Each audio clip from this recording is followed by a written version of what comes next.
Legend of Sleepy Hollow is a favorite of mine. I first read Washington Irving's original classic when I was about 12 years old, but I was obsessed with the Headless Horseman long before that. I rented the film adaptation starring Jeff Goldblum countless times from Blockbuster, even though the film wasn't that great. But I think I was mostly just obsessed with the VHS cover art more than anything. There's just something about the image of the Headless Horseman riding about on his steed, waving a flaming jack-o'-lantern that just screams All Hallows Eve. That alone explains my love of the story, just because I'm such a huge Halloween fan, but I just recently read a book that gave me an even greater appreciation for Irving's original classic, and that is Legends of Sleepy Hollow: The Lost History of the Headless Horseman by Christopher Rondina and Washington Irving.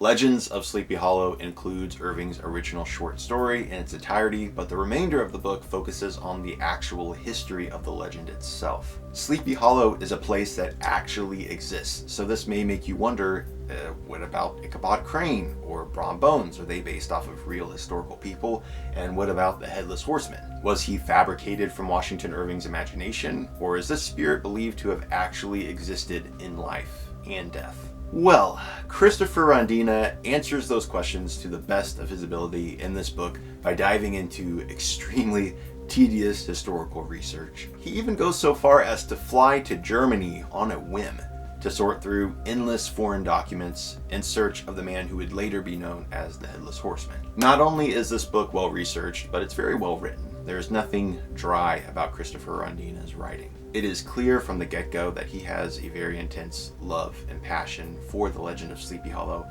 and just the spookiness of the Halloween season in general.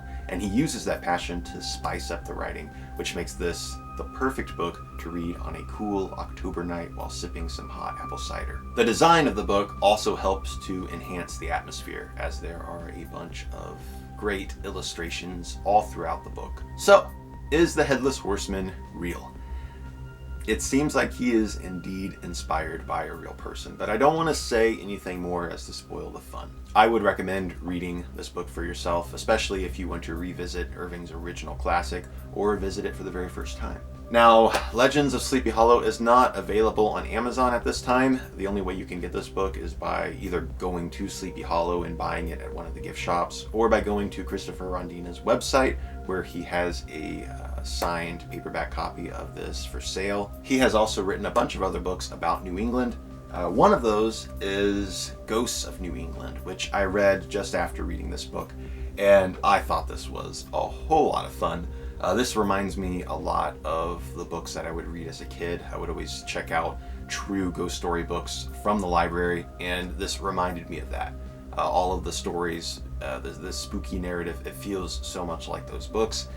And it is also full of really cool illustrations all throughout. I am actually going to visit New England for the very first time next Halloween, and as you can see, I marked a few passages of places that I would like to visit, so that way I don't forget. So this book actually came in handy. So I would recommend ordering both of these books from Christopher Rondina's website. And I do know that he has a book called Vampires of New England and Ghost Ships of New England, so I would love to read those books at some point. But anyway, I will leave the links down below in the graveyard where you can order copies of both of these books. And I hope you enjoyed this video. I will see you in the next one. Later, creeps. Hey creeps, thank you again for visiting my channel and for subscribing. If you would like to see more, I am on Twitter and Instagram @BookMovieGuy. I am also the co-creator of the Library Macabre Books Facebook page. Also, I am a horror author, so if you would like to read any of my work or check out any of the pages that I mentioned, I will leave the links down below in the graveyard. And lastly, I am on Patreon, so I wanted to use this time to extend a very warm thank you to all of these awesome creeps over here. Those are all of my Patreon supporters, and I wanted to say thank you so much, guys, and stay spooky.